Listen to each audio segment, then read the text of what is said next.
దేవుని నామానికి స్తోత్రం. హల్లెలూయా. ప్రభువైన యేసుక్రీస్తు నామములో అందరికీ కూడా నా హృదయపూర్వకమైన వందనాలు. దేవుడు మనల్ని కూడా ప్రేమించి గత 4 మాసాలు దేవుడు ఉచితమైన కృపచేత క్షేమాన్ని ఇచ్చి ఈ మే మాసంలోకి మనల్ని కూడా ప్రవేశపెట్టాడు. అందుని బట్టి దేవునికి స్తోత్రం. ఈ మే మాసంలో ఒక చిన్న వాగ్దానాన్ని మనందరం కూడా ప్రభు సన్నిధిలో ధ్యానం చేసుకుందాం. యెషయా గ్రంథం 60వ అధ్యాయం 22వ వచనం. యెహోవానగు నేను తగిన కాలమున ఈ కార్యమును త్వరపెట్టుదును. చూడండి, మనం అనేక విషయాల గురించి అనేక సంవత్సరాలు, అనేక నెలలు, అనేక రోజుల నుంచి ఎదురు చూస్తూ ఉండొచ్చు. అయితే దేవుని వాక్యం అంటుంది, మనం ఏదైతే ఎదురు చూస్తూ ఉంటామో దానిని తగిన కాలమునంట ఆయన కార్యము జరుగునట్లుగా త్వరపెడతాడంట. అబ్రహాము శారాలు ఇద్దరు కూడా అలసిపోయారండి. 25 సంవత్సరాల పాటు ఎదురు చూసి వారి జీవితంలో వారు పూర్తిగా అలసిపోయారు. వారు ఇక పూర్తిగా అలిసిపోయి వారి దగ్గర 1% కూడా శక్తి లేదు, బలం లేదు అనుకున్న సమయంలో దేవుడు ప్రత్యక్షమై దేవుడు వారి గృహాన్ని దర్శించి ఆయన ఏమంటాడో తెలుసా?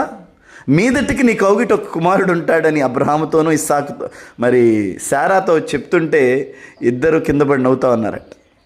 హల్లెలూయా. ఎందుకంటే మనం కూడా ఎదురు చూసి కొన్ని కార్యాలను ఇక వీళ్ళు మారరు, ఇక ఇది జరగదు, అది అవ్వదు పని, ఇది అవ్వదు పని అని మనము ఇలానే నిరాశతో నిస్పృహతో ఉండిపోతాం, వెయిట్ చేసి.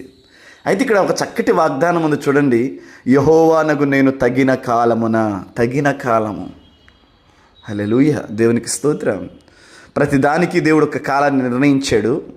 విత్తే కాలం ఒకటి ఉంది, అలాగే కోసే కాలం కూడా ఒకటి ఉందండి.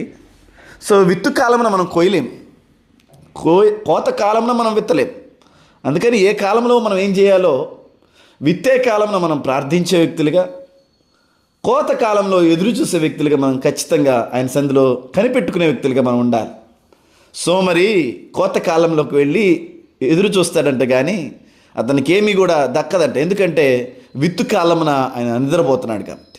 సో దేవుడు తగిన కాలంలో మన జీవితాల్లో తన కార్యములు జరిగించే నిమిత్తం విశ్వాసంతో ఆయన వైపు మనం చూస్తూ ప్రభువు మన జీవితాల్లో కార్యం జరిగించేంత వరకు మనం పట్టు వదలని వ్యక్తులుగా ప్రభు సందులు గడపాలి. అందుకే దేవుని వాక్యం అంటా ఉంది, అలిసిపోయిన అబ్రహాము శారాల దగ్గరకు మీదటికి నీ కౌగిట కుమారుడు వస్తాడంటే ఇద్దరు పడి నవ్వారు. దేవుడు అన్నాడు, యెహోవానగు నేను, నాకు ఏదైనా సాధ్యమైనది ఉందా? అప్పుడు ది కన్ఫర్మ్డ్. అప్పుడు శారా విశ్వాసము గలదై వాగ్దానము చేసిన వాడు నమ్మదగిన వాడు అని ఆ మాటని ఎంచుకుంది. శరీరం చెప్తుంది అయిపోయింది నీ జీవితం అని, పరిస్థితులు చెప్తున్నాయి ఇక జరగవని చెప్పేసి. బట్ శారా సేస్, వాగ్దానం చేసిన వాడు నమ్మదగిన వాడు అని ఎంచుకునను. శరీరం మాటని ఎంచుకోలేదు, దేవుని మాటని ఎంచుకుంది శారా. కనుక ఈ ఉదయకాల సమయంలో దేవుని వాక్యాన్ని వింటున్నా మీ అందరూ కూడా ఈ వాగ్దానాన్ని స్వీకరించి